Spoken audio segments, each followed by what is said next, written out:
이슈 털어주는 남자 김종배입니다.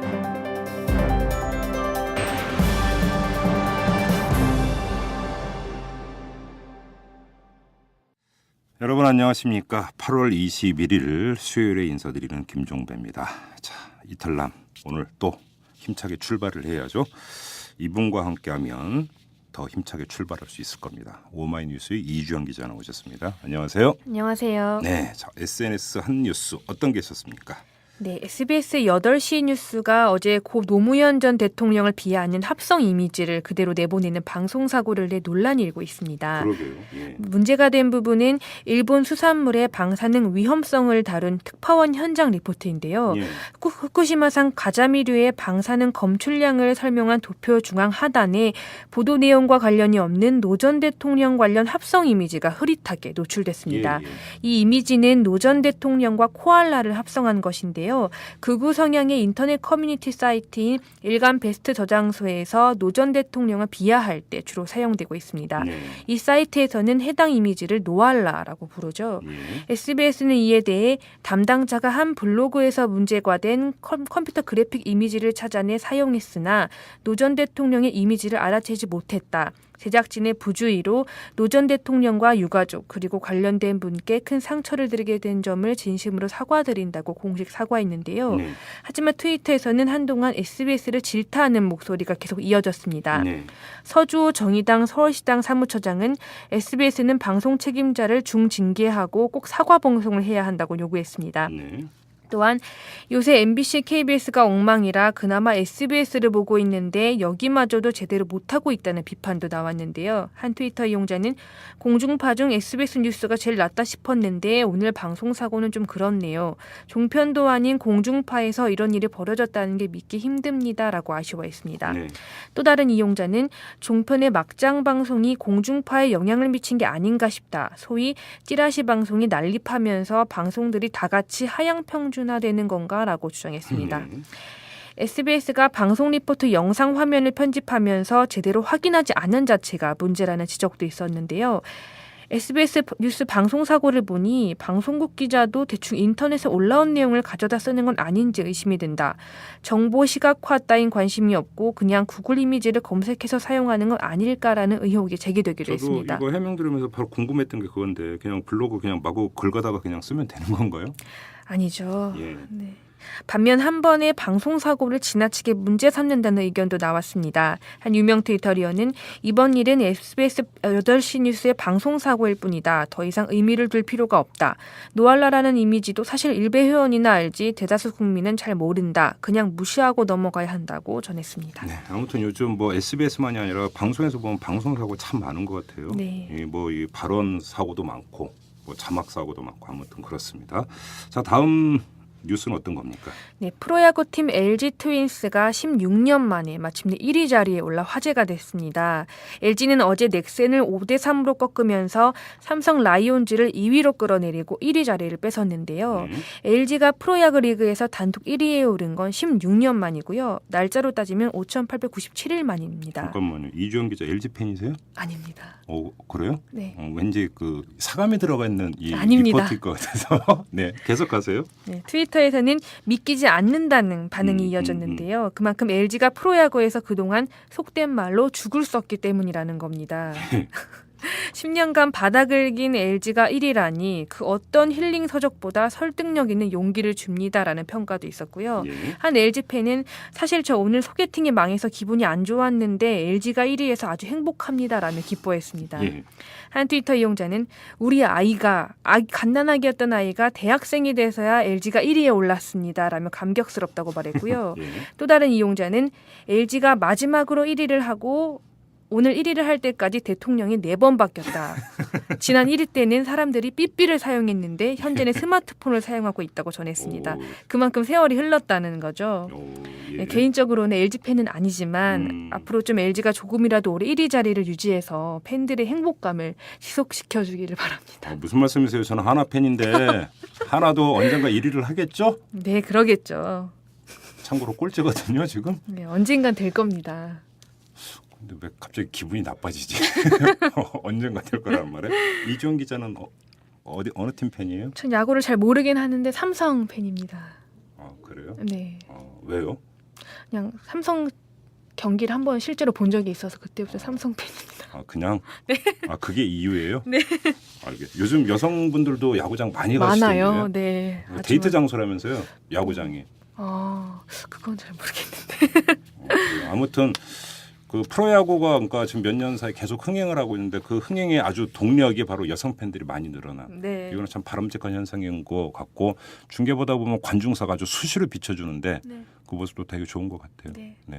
알겠습니다. 아무튼 LG 팬 여러분께 축하의 말씀을 드리고 더불어 하나 팬 여러분 힘냅시다. 이상 마치겠습니다. 네. 고맙습니다. 감사합니다. 네.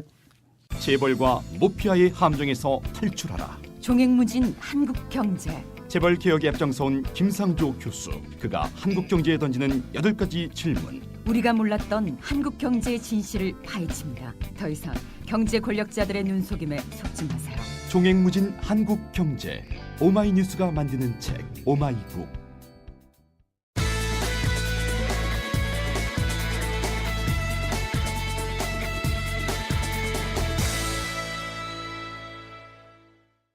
네, 오늘 탈탈 인터뷰는 어제 나온 법원 판결 하나를 집중적으로 털어보는 시간으로 꾸며드리도록 하겠습니다. 여러분 혹시 기억하실지 모르겠는데요. 지난해 대선 국면에서 한겨레의 최성진 기자가 특종을 하나를 보도를 합니다. 이 최필립 당시 정수장학회 이사장과 이진숙 당시 MBC의 이 기획홍보본부 장관의 대화 내용이었는데 여기서는 뭐 지분을 매각해서 대학생들에 장학금을 주네 마네 뭐 이런 이야기들이 포함이 되어 있었죠. 그래서 상당한 파문이 일었는데 이후 이게 검찰 수사로 넘어갔고요. 검찰은 최성진 기자를 기소를 했었습니다. 이에 대해서 어제 법원이 판결을 내렸는데 그 판결 내용이 상당히 눈여겨볼 그럴 대목이 있습니다. 뭐냐면 청취는 유죄인데 녹음과 보도는 무죄다. 이런 내용이거든요. 여러분 이해가 되십니까? 뭐 제 논리로는 잘 이해가 되지를 않는데 바로 그래서 이 최성진 기자의 변호인이셨던 김영태 변호사를 전화로 연결해서 이 판결을 도대체 어떻게 읽어야 되는 건지 이걸 한번 여쭤보도록 하겠습니다. 여보세요? 예, 안녕하세요. 예, 안녕하세요. 예. 제가 지금 간략히 소개를 해드렸는데요. 예. 청취는 유죄인데 녹음과 보도는 무죄다. 이게 예. 성립이 될 수 있는 법 논리인가요? 어떻습니까? 그러니까 이제 판결을 보면 예. 그때 상황이 이제 그 최성진 기자하고 그 정수학회 이사장인 최필립 씨하고 네. 통화를 하고요. 예. 근데 그 최필립 씨가 이제 연세도 많고 또 스마트폰이 그게 좀 민감하기 때문에 네. 이제 이 최필립 이사장이 전화를 끊는다고 본인은 끊었다는데 안 끊어졌어요. 그렇죠. 예. 그런데 근데 거기서 그 최성진 기자는 이제 저쪽이 먼저 끊으면 이제 윗사람이니까 자기도 끊으려고 있는데 소리가 바로 들리는 게 이제 이진숙 기자 MBC 그 이진숙 씨가 나타나니까 야 이건 좀 문제가 있다 이렇게 해서 이제 그 계속 그걸 또 녹음하고 청취한 거거든요. 예. 근데 이제 법원에서는 판사의 논리는 뭐냐면 그때 그 사람들이 무슨 얘기할지도 모르는데 그거를 들으려고 한 거는 그거는 이제 남의 사생활을 엿들으려고 한 거 아니냐. 예. 우리가 이제 그게 이제 공익 목적이라고 이제 계속 우리가 그 보도는 예. 이런 걸 보도 안 하면 뭘 보도하냐 이제 계속 그렇게 나가니까. 네. 그거를 그때 처음에 시초에서는 모르는 거 아니냐. 그 참 특이한 논리인데 예. 공익 목적인지 뭔지 모르니까 처음에 들을 때는 어쨌든 남의 그 사생활 대화를 탐색하려고 한 거 아니냐. 예. 그러니까 그 청취의 의도가 나쁘기 때문에 그거는 정당한 행위가 아니다. 예. 그런 논지고요. 그다음에 예. 녹음에 관해서는 녹음을 이제 계속 처음 최필립 이사장하고 통화하고 있으면서 원래 기자들이 다 녹음하거든요. 그렇죠. 이제 쭉 녹음을 하다가 이제 계속 그러다가 이제 그쪽에서 끊는 줄 알고 안 끊고 계속되니까 녹음은 계속되고 있었죠. 그랬더니 예. 재판장은 뭐라 그랬냐면 그 녹음을 원래부터 하는 거니까 그걸 굳이 계속 지속되고 있는데 그걸 갖다가 탁 눌러서 끌 의무는 없다. 그렇습니까? 그렇게 얘기를 한 거예요. 좀 특이한 얘기인데. 예. 그런 판단이 법원의 논리는 그거죠. 예. 그러면 예를 들어서 제가 한번 가정을 해서 제가 어떤 사람을 그 감시를 할 필요가 생겼습니다. 그래서 이 A라는 사람을 감시할 필요가 생겨서 이 사람이 B라고 하는 또 제3자하고 만나고 있는 과정을 녹음을 하려고 하는데 근데 예. A와 B가 만나기 전에 제가 그 녹음을 해갖고 그냥 계속 이어지면 그 녹음 행위는 그러면 불법이 아니게 되는 겁니까? 그러니까 이제 그 통신비밀보호법에서는 이제 타인 간의 대화를 공개되지 아니한 타인 간의 대화를 그 듣거나 청취하거나 네. 지금 여기 들었다고 해서 유죄가 예, 됐고요. 예. 녹음을 한 경우에 이제 처벌하는 거거든요. 예. 그리고 그 녹음한 내용을 제3자에게 공개했을 때 처벌하는 거고요. 예, 그래서 예. 최승진 기자의 경우에 지금 세 가지인데 들었고 일단 예. 그 고막을 이제 자연적으로 고막이 막 울렸으니까 들었고 그다음에 예. 똑같은 소리가 녹음기에 전자적 장치로 이렇게 쭉 녹음이 됐죠. 네.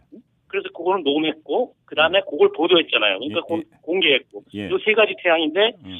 저희 지금 질문하신 대로 하면 이제 3자 간의 대화를 들으면 그거는 안 되고요. 예. 네, 근데 지금 이 케이스는 최승진 기자하고 이미 본인이 끼어서 대화를 하고 있었거든요. 네. 최필립 기자하고 그러니까 그 다른 사람들 간의 대화를 녹음하면 통신비밀보호법에 걸리는데 예. 자기가 다른 사람하고 얘기한 거를 상대방 모르게 녹음했을 때는 예. 그거는 해당이 안 됩니다. 예, 그래서 그렇죠. 예. 그래서 여기 시작은 이제 자기하고 본인이 이제 직접 최 기자가 녹음을 하고 얘기하는 걸 녹음하고 있었기 때문에 네. 그건 문제가 없다는 건데 사실은 이 부분에서는 뭐가 문제냐면 첫째 쟁점이 이제 과연 그게 공개되지 아니한 대화를 이제 들었을 때인데 그 예. 법에 보면 예. 이게 공개된 거냐 아니냐의 쟁점이 있거든요. 아. 예. 네, 그 뭐가 문제냐면 그 최필 이사장은 공개할 의사는 없었죠, 그죠? 그렇죠. 나중에 그렇죠. 자기는 끌려고 했으니까 그렇지만 예. 결과론적으로는 실수로 못 껐기 때문에 공개됐거든요. 예. 그러니까 공개하느냐 여부 본인의 의사와 상관없이 예. 객관적으로 공개가 되면 그거는 공개된 대화거든요. 근데 이건 이미 최필 이사장이 그 실수로 끄지 않았든 뭐 어떻게 했든 간에 그 계속 들렸기 때문에 그건 공개가 된 거거든요. 네.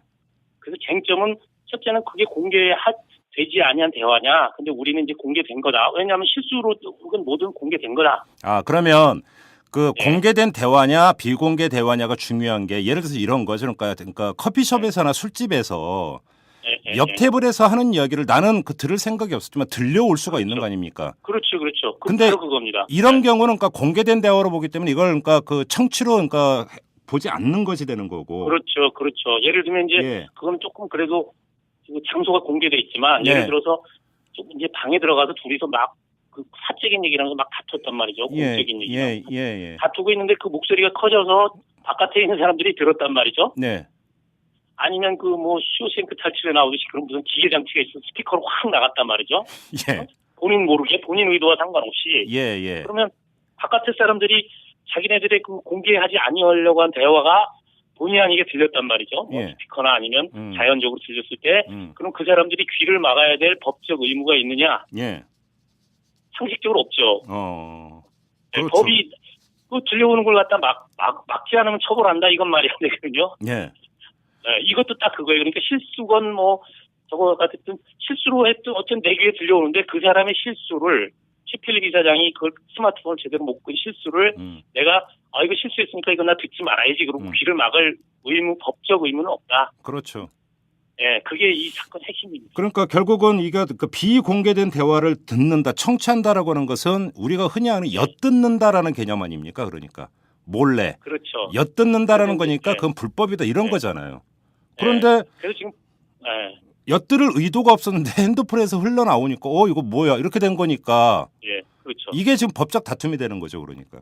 그렇죠. 그래서 법문에서 공개하지 아니한 대화 그러면 본인의 의사가 주관적 의사가 중요하거든요. 공개하지 않겠다. 네. 그런 대화를 들으면은 처벌하는 그렇게 돼 있으면 처벌이 되죠. 그런데 예. 그렇게 하면 너무 심하잖아요, 그죠? 예. 자연스레 들릴 수도 있고 이러기 때문에 그러니까 예. 법문에서도 공개되지 아니하니라고 해서 주관적 의사와 상관없이 객관적으로 공개가 됐느냐 안 됐느냐, 들렸느냐 안 들렸느냐 객관적인 상황에서 처벌하는 거거든요. 그러니까 들렸으면 처벌 못하는 거죠. 예. 그래서 그게 쟁점이 하나 있고요. 예. 그다음에 그래서 그 자기 의무 그러니까 귀에 우연히 들렸는데 아니면 그쪽이 실수를 들렸는데 그걸 내가 귀를 막거나 아니면 뭐 전화기를 끄거나 이럴 의무는 법적으로 없다. 예. 그거 그렇게 안 했다고 해서 처벌할 수는 없다는 게 이제 우리의 핵심이고요. 예. 또 하나 재밌는 거는 통신비밀도법 3조에 의해서 지금 3조에 보면 이제 그렇게 공개되지 아니한 타인 간의 대화나 녹음을 청취한 경우에 처벌하게 돼 있고 네. 14조에 가면 똑같은 문헌이 똑같이 있어요. 공개되지 않은 타인 간의 대화를 녹음하거나 전자장치 이용해서 청취할 수 없다. 이렇게 돼 있거든요. 근데 예. 이건 지금 핸드폰이기 때문에 전자장치거든요. 예. 기계 접수가 아니고. 그러면 예. 14조에 해당하거든요. 예. 근데 14조에는 처벌 조항이 없어요. 아. 그러니까 우리는 이 법문이 아마 만들 때 저희 입법자들이 실수한 건데 예. 이 검찰이 기소한 3조에 보면은 그냥 대화를 청취하지 못한다 한 거를 처벌하는 거 요거는 뭐냐면 그 국가기관들이 예. 감청하거나 그렇죠, 우편 그렇죠. 검열하거나 이럴 때 세관에서 검사할 때 이럴 때 하지 못하도록 하는 조항이고 예. 일반 사인들의 경우에는 전자장치 뭐 이런 걸 해서 청취할 수 없다는 그 금지 조항만 있지 처벌 조항은 없어요. 사인이 아. 그걸 했을 때는. 예. 그래서 14조에 딱 떨어지거든요. 잘 보시면 공개되지 않은 타인 간의 대화를 전자장치 또는 기계적 수단을 이용하여 청취할 수 없다. 이게 14조거든요. 네. 14조에 딱 걸리거든요. 여기. 근데 거기는 처벌 조항이 없기 때문에 사실은 이건 무죄다. 이제 우리까지 주장을 했고. 예. 그다음에 이제 마지막 이제 가장 아쉬운 점은 그 공개되지 않은 대화이냐 그리고 내가 끊어야 될 의무가 있느냐 그게 첫째 쟁점이 만에 하나 뭐 그걸 끊어야 된다. 내가 우연히 들렸지만 남이 얘기하는 거니까 나 끊는다. 그런 의무는 없지만 있다고 치더라도 네. 그러면 이것이 그 공익 목적에 의한 경우에 이런 경우 이거를 그렇죠. 입법성이 있느냐 이 문제가 이제 핵심이거든요. 핵심이죠, 그게 사실은. 예. 그렇죠. 예. 그렇죠. 그래서 그러면 이제 그 지금 법원에서는 청취한 행위가 그 남의 걸 몰래 탐색하려고 했기 때문에 이건 위법성이 있다 이렇게 얘기를 했어요. 판사가. 네. 네. 근데 그 초기에 사실은 어떤 대화하고 간에 초기에는 내용이 공익인지 사익인지 모르거든요. 시작할 때는. 네. 그런데 이 건의 경우에는 이미 아까 말씀하셨듯이 정수장학회가 그때 대선 직전에 초미의 관심사였거든요. 그래서 네. 계속 취재를 하고 있었고 최 기자가. 그 다음에 거기 정수장학회 그 지분 그 대상인 MBC 그 사람들이 나타났단 말이죠. 그럼 벌써 이 사람들은 사적인 사람들이 아니고 그렇죠. 예. 정수장학회 이사장, 그다음에 MBC 핵심 임원 이런 사람들이 딱 만나서 지금 핵심이 되고 있는 정수장학회 문제가 얘기를 하려고 하는 스타트이기 때문에 그거는 벌써 시초부터도 이미 공적 관심사에 관해서 공적 인물들이 모였다. 예. 그러면 그 시작할 때 그걸 들어야 되겠다라는 것 자체도 이미 공익 목적이 있다는 거죠. 그렇죠. 그러니까 네, 이게 법원은 다 들어봐야지 안다. 그러니까 이게 좀 그러니까 그 이게 언론 보도와 관련된 그러니까 좀 그 비슷한 비유를 들면 그 각 당에서 최고위원 회의나 이런 거면 문 걸어 잠그고 비공개 회의 많잖아요. 그러면 이런 막 기자들이 벽치기라든지 이런 걸 많이 하거든요. 문에다가 귀대고 이렇게 듣고 그러면 이제 그 선임은 그러니까 귀대고 들으면서 읽고 그러면 이제 그 후임은 열심히 받아 적고 이것도 그러면 다 여기에 걸리는 거 아닙니까? 그러니까 그 부분의 경우에도 그 최고위원들이나 뭐 이런 사람들이 뭐 사생활 얘기하겠어요. 뭐 내가 어제 술을 먹고. 그러니까요. 해프닝을 벌였 이거 아니고 당연히 공적인 얘기 하는 거기 때문에 기자들로서는 저 사람들의 그 내용이 상당히 공적이다. 그럴 경우에는 사실은 그게 위법성 저하인데 그 뭔 얘기냐면 의사가 환자의 배를 칼로 쭉 째면 그게 사실은 상해거든요. 그렇죠. 상해지만 그거는 정당행위인 이유는 그 치료 목적이기 때문이거든요. 그렇죠. 그러니까 이것도 지금 벽에다 귀대고 이렇게 듣는단 말이죠. 그런 거 사실은 거기 타인 간의 대화를 엿듣는 거기 때문에 일단 그 법에는 해당이 되지만 그것보다 그거 더 큰 공익 목적에서 아까 칼로 쭉 째는 것도 사람의 배를 가르면 이제 상해는 처벌한다는 건데 그건 상해지만 공익 목적 때문에 그래서 위법성이 없다는 거니까 그런 경우에도 과연 그 보도의 내용이 얼마나 공익 목적이고 그거에 비해서 그 사람들의 보호해야 될 그 사적인 그 대화 내용 과연 그 사익과 공익을 비교해서 공익이 훨씬 크다고 하면 그때는 위법성이 없다라는 게 이건 확고한 판례거든요. 그래서 그러니까 이 경우에도 그렇게 된다면 그 최상진 기자의 청취 행위도 무죄가 됐어야 되는 것 아니냐라는 거죠. 그렇죠. 청취행위도 그러니까 제가 그 전인 겁니다. 설령 100번을 양보해서 그게 공개되지 않은 대화에 해당된다고 하더라도 그 대화의 내용이 그 뭡니까? 그 대통령 선거라고 하는 거는 헌법의 가장 중요한 민주주의고 민주주의가 결국 선거를 통해서 나타나는 거고 그런데 그 대통령 선거라고 하는 그 가장 중요한 헌법적 행위를 하는데 거기서 그 사인들이 그 사적으로 말이죠. 뭐 MBC는 공영 방송인데 국가가 가지고 있는 그런 방송의 일부 지분 그걸 갖다가 정수장학회 그걸 팔아서 그 경남 지역 뭐 대학생들 그 이자 가지고서 뭐 대학생들 장학금 지급하겠다. 네. 뭐 이런 얘기들이 오고 가는 것 자체가 예. 그거는 저 공직선거법상 사실은 처벌행위거든요. 그거는. 그러면 그거를 보도함으로 인해서 사실은 그런 만약에 그러지 않았으면 그거 아마 그대로 실행이 됐을 거거든요. 네. 그냥 나중에 그렇게 팔아먹지는 못해요. 그거 예. 최 이사장도 나와서 그 30% 정수장학회 지분 30% 못 판다. 못 파는데 그렇지만 일단 팔든 못 팔든 일단 발표하고 보는 거죠. 네. 열흘 있다 발표하기로 했었거든요. 그 내용은. 예. 그러면 10월 10월 그때 신매치였는데 하여튼 대선 얼마 안 남겨두고 이렇게 정수장학회 팔아서 공공에 쓴다 이렇게 하는 거는 선거운동이거든요. 그러니까 그거를 했을 겁니다 아마. 근데 그걸 보도하는 바람에 못했거든요. 그래서 그거는 뭐 어떤 기자라도 사실은 그런 상황에서는 공익을 위해서 당연히 그렇게 보도할 수밖에 없었겠죠. 그렇죠. 그러니까 이 그 청취라고 하는 것은 보도가 이루어지기 위한 필요 조건 아닙니까? 청취라고 하는 것은. 그렇죠. 근데 그 필요 조건은 불법인데 또 그 이 조건의 결과물인 보도는 무죄다. 이게 앞뒤가 맞는 건가요, 이게? 그래서 저는 이제 이 판결에서 판사가 말하고 싶었던 핵심은 사실은 무죄다라는 건데요. 그렇죠. 왜냐하면 그렇게 지금 읽어야겠죠.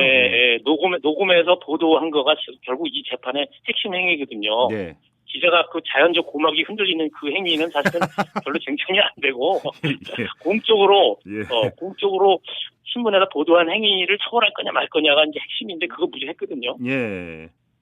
그런데 왜 그럼 청취 행위를 했느냐 사실은 어떻게 보면 좀 우리 현실적인 좀 딱하기도 하고요. 정치적 고려라고 봐야 되는 겁니까?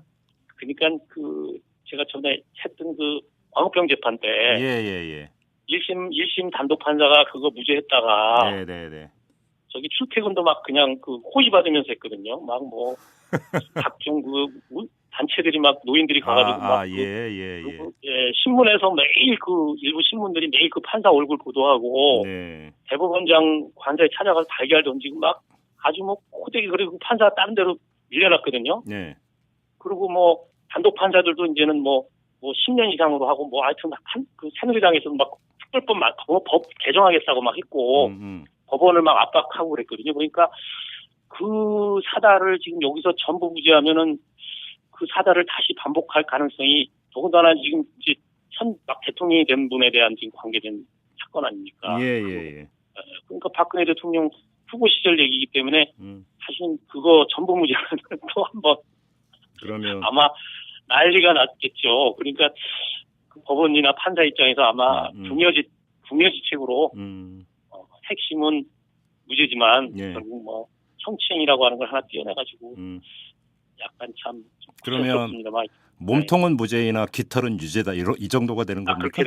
그렇게 된 셈이죠. 알겠습니다. 근데 지금 이제 최성지 기자의 보도 행위를 넘어서서 이 청취는 유죄다고 해서 반은 웃자고 드리는 질문이고 반은 또 심각한 측면도 있는데요. 예를 들어서 층간소음 심하지 않습니까? 그죠? 그런데 이 위층에서 들려오는 이야기가 그 변호사님의 표현을 보면 자연적으로 고막이 진동하는 결과를 빚을 수도 있는 거 아니겠습니까? 그게 청취행위가 되는 거 아닙니까? 그렇죠. 그럼 이것도 다 걸리는 겁니까? 지금 판사의 논리대로 하면 다 걸리는 거죠. 그게 다 걸리는 겁니까? 그렇죠. 걸리는 거죠. 그럼 귀 막고 살아야 되는 겁니까?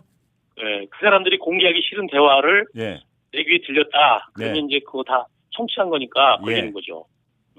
뭐 이런 경우가 다 있어요. 알겠습니다. 뭐라고 더 이상 얘기를 못 하겠습니다.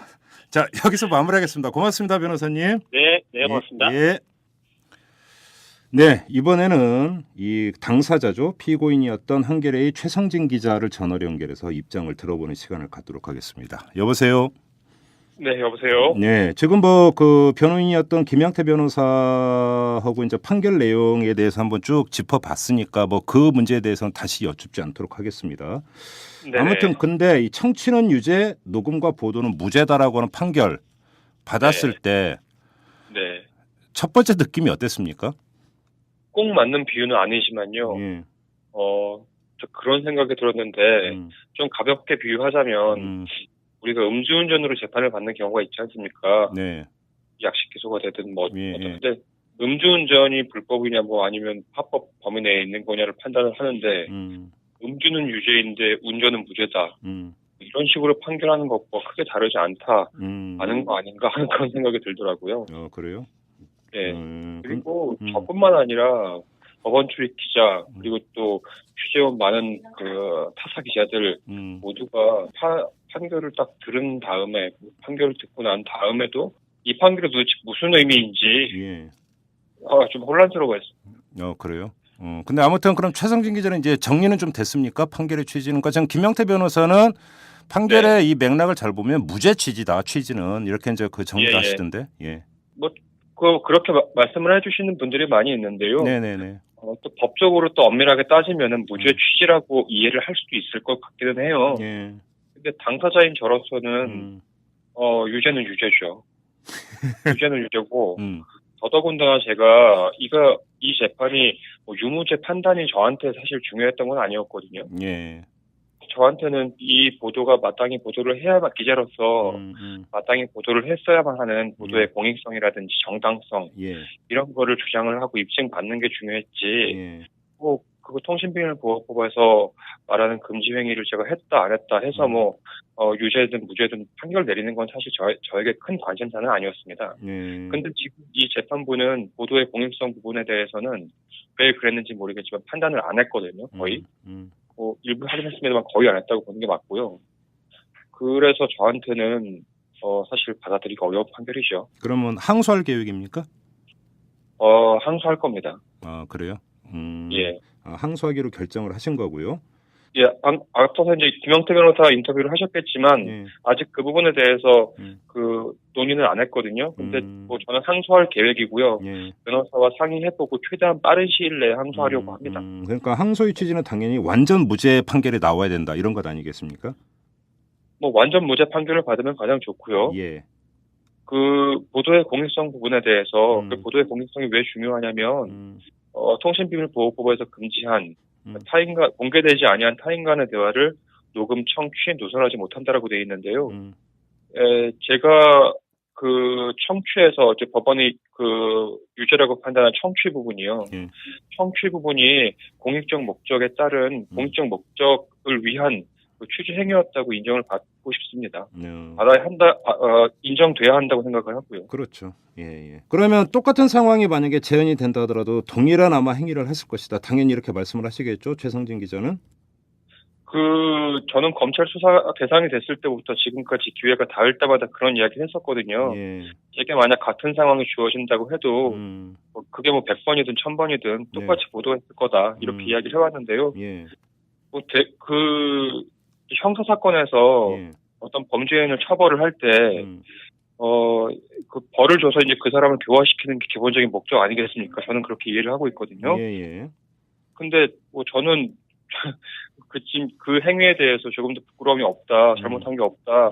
앞으로도 그런 기회가 주어진다면 100번이든 1000번이든 똑같이 보도할 거다라고 얘기를 하고 있는데 뭐 기자로서의 양심에 비춰서 거리낌이 없다면 그 알려야 하는 그 책무에 따르는 게 당연하고 국민 알 권리를 위해서요. 또 앞으로도 그래야 한다고 생각을 합니다. 아까 잠깐 최성진 기자가 잠깐 언급은 하긴 했습니다만 이 판결은 사실 다른 기자들에게 미치는 영향도 상당히 큰 판결이거든요. 언론 행위를 하는 데 있어서.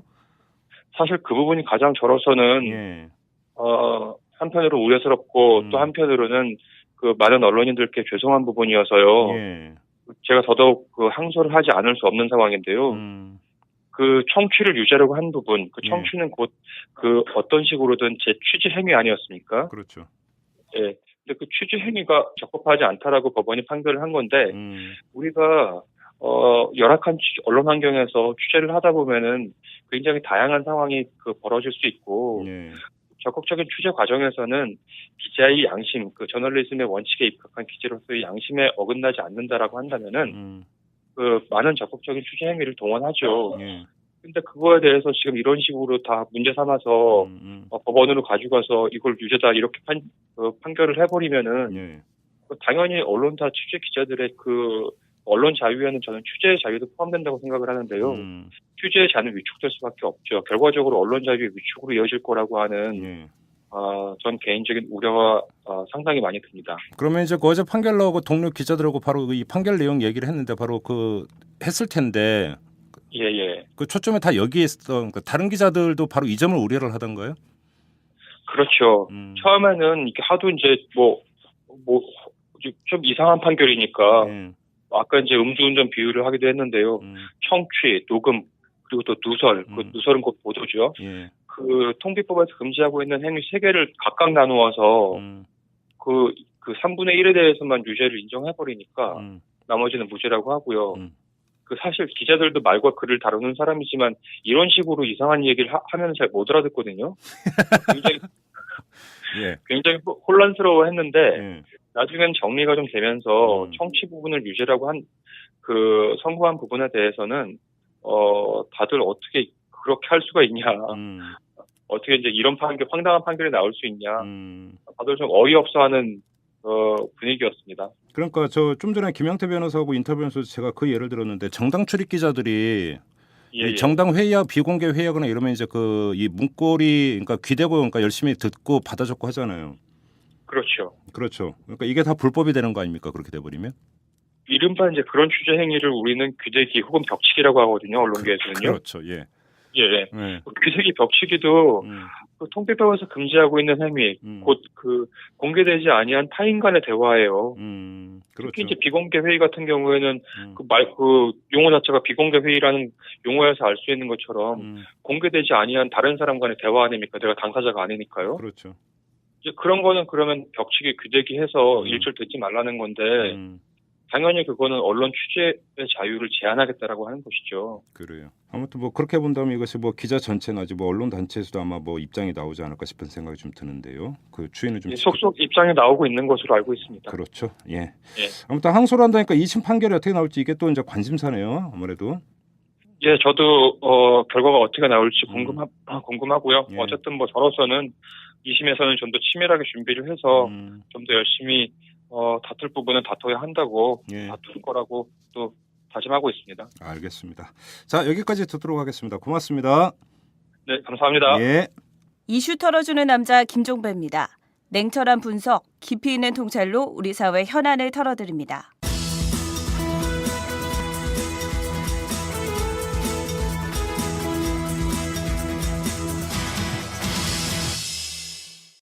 네, 이 수요일에 새롭게 부상하고 있는 코너입니다. 이 서영교 장윤선의 정치 톡톡 시간이 돌아왔습니다. 줄여서 서장톡이라고 저희는 부르고 있습니다. 자, 그 두 주인공이시죠. 민주당의 서영교 의원 나오셨습니다. 안녕하세요. 예, 안녕하세요. 서영교입니다. 네, 일주일간 잘 지내셨죠? 네. 네, 그다음에 오마이뉴스의 장윤선 정치 전문 기자 나오셨습니다. 어서 오십시오. 안녕하세요. 네, 왜 목소리가 그렇게 가라앉았어요? 제가 사실 불혹이 넘지 않았습니까? 불혹이 넘은 나이에 마치 자기가 20대인 줄 알고 월요일 날 새벽까지 그 국정원 직원들하고 국회에서 한밤에 질주를 하고 어제는 또 12시까지 야근을 했어요. 그리고 이제 지금 몇 시입니까? 8시 8시 40분입니다. 지금 녹음이 이것도 민폐예요. 애가 둘인 아줌마 기자를 이렇게 아침에 일찍. 죄송합니다. 목소리가 이게 정상이 아닌 것을 애청자 여러분께서 꼭 양해를 해주시기 바랍니다. 그나마 목소리가 불쌍해 보이죠? 목소리가 그나마 경쟁력이었는데. 그러니까 큰일 났네 이거. 목소리 좋고요. 고백을 하자면 오늘 8시 반은 저 때문에 옮겼어요. 그래서 장윤선 기자한테 좀 미안하고 제가 9시 반에 당원 자격 심사위원회가 있고요. 10시 반에 서울시당 운영위원회가 있고요. 12시에 서울시 여성 의원들과 오찬을 통해서 앞으로 계획을 짜는 일이 있고요.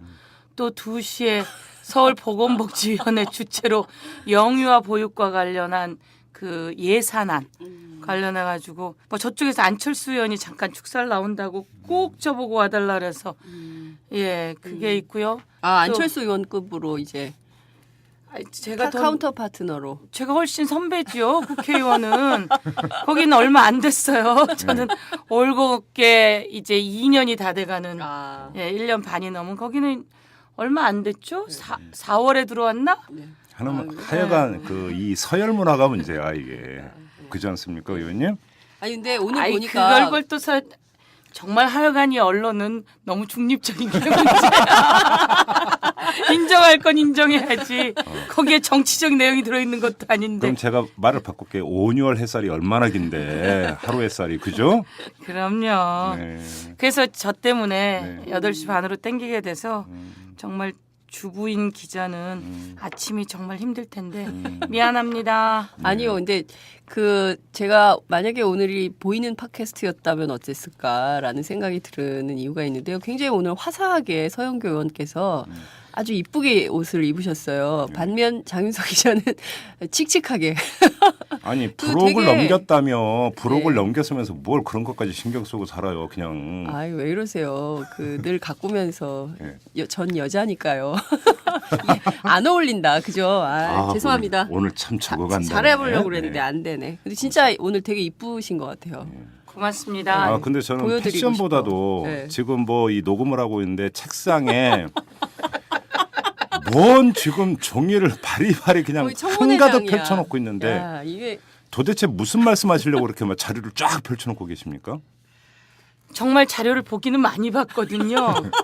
기억이 안 나는 거예요. 예. 그리고 많아서 어수선한데 마침 책상이 넓네요. 그래서 뭐가 있었나 이렇게 좀 늘어놓고 사실은 제가 저를 정치적으로 진출하게 거의 등을 떠밀고 협박까지 했던 분이 저희 어머님이신데요. 오. 예, 저희 어머님이 이제 그 제가 국회의원 되고 한 번도 국회를 못 와보셨어요. 아프셔가지고 7월 1일에 그 유명을 달리하시고 아이고, 예. 어제 그제부로 49제를 치렀습니다. 그래서 그때까지는 좀 어두운 계통을 입을 수밖에 없었고요. 이젠 어머님이 제가 보니까 어머님이 세상을 떠나셨는데 그게 아니라 좀 신의 경지로 가셔갖고 더 바쁘신 것 같아요. 서영교 정치 잘해라. 그리고 서영교 경제적인 문제도 막 해결해주고 그래서 예, 살아계셔서도 사실 참 지침이 되셨었는데 이제는 좀 어머님으로부터 어머님이 저를 자유롭게 조금 놔주셔가지고 그래서 조금 밝게 입고 나왔습니다. 그래서 더 열심히 잘해야 되겠다 이렇게 생각하고 이런 기회에 사실 제가 딱 사랑하는 청취자 여러분께 저희 어머님을 위해서 해드린 게 별로 없는데 한번 말씀을 드리면 저희 어머님은 제가 이대 총학생회장이었어요. 네네네. 네, 맞아요. 그래가지고 그 총학생회장으로 그 수배를 받아가지고 네네. 이대 총학생회실에서 이제 지내했었죠. 지냈는데 어느 날 치안본부에서 서대문 경찰서랑 같이 이제 서영교를 잡아야 된다 그러고 오는 거예요. 오는데 그날 학생회실을 덮치겠다 이렇게 된 거죠. 그래서 이제 저희 어머님이 내가 서영교를 자수시키겠다 기다려봐라 이렇게 딱 하고 학생회실 들어오니까 제가 떡하니 버티고 있잖아요. 그래서 이제 그 자리에서 저를 다른 데로 도피시키시고 그 다음에 엄마가? 예, 치안본부 치들하고 싸움을 벌리셨죠 어머니가. 예. 그러고 난 다음에는 이제 어머님이 제가 있는 곳마다 오셔서 사실은 보약을 갖다 주시는 거예요. 제가 이제 사실 심장이 안 좋았어요. 심장 판막증이 그때 있었는데 이제 죽는다고 그런 때인데 매번 그 체류탄 맞지 겨울을 이게 나면서 몇 년도예요? 1986년도예요. 근데 이제 86년도에 그리고 그때가 제일 탄압기라서 87년 2월에 박종철 열사가 치안본부 그렇죠. 물거문으로 이제 그 생을 마감하시게 되는데 타살을 당하게 됐죠. 그때 이제 제가 치안본부에 수배당했다. 치안본부에 사실은 물고문을 당해요. 근데 이제 서울구치소에 제가 이제 구속이 돼 있는데 잡히셨어요. 그래서 어머니가 잘 도망. 네, 저희는 사실 불교예요. 그래서 어머니 49제를 월요일 날 했는데 어머님이 불교적 그 습성으로 12월 6일이 저의 생일인데 생일달만 넘기면 네가 더 안 잡힌단다. 그랬는데 12월 6일 생일날 딱 제가 잡혀요.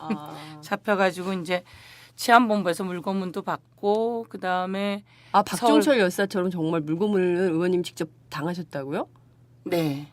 아 진짜요? 네. 그러니까 실제로는 치안본부에 가서 물고문을 당하고 저는 총학생회장이니까 박종철 열사는 당할 때 좀 많이 당하지 않으셨을까 그런 생각이 드는 게 이 언더 조직 사람들은 계속 부르라고 계속 고문을 해요. 근데 전 맞아요. 총학생회장이니까 그렇죠. 사실 알리바이가 뻔해요. 뻔한데 배우를 부르라고 그래도 물고문을 한 3번 정도는 시키죠. 아니 근데 물건- 여성이고 여성인데도 안 봐주고 그냥 똑같이 봐주는 게 어디 있습니까? 평등하게. 네, 그런 게 저는 어딨어요. 고문의 이 저기는 없군요. 남녀 차별은 없군요. 근데 이제 이런 차별은 있어요. 그러니까 여성인 저는 뭐 지금은 체격이 여러분 좋지만요. 그 당시는 야리야리한 50kg짜리 그 이대 총학생회장인데 머리가 길었죠, 당연히. 예, 그 파마 머리에 긴 머리인데 그 물에 빠지면 머리가 입을 막을까봐 친절하게 머리를 딱 묶어줘요. 그리고 머리 위로 머리띠를 탁 해줍니다. 머리카락이 안 들어가게. 그리고 이제 여자는 사실 옷을 벗기지는 않았어요. 저는. 다른 여성들은 아마 제가 보기에는 조직 사건도 많이 당했을 것 같고 저는 총학생회장이니까 알리바이가 명확하니까 옷을 벗기진 않고 머리를 묶은 채로 손을 의자 뒤로 묶어서 수갑을 채워놓죠. 그럼 손이 물속에 못 들어가게 한 다음에 머리를 그 욕조에 이 가슴을 대게 하고 머리를 쥔 누릅니다. 그러면 가슴에 압박이 오면서 머리가 욕조에 파묻히는 거죠.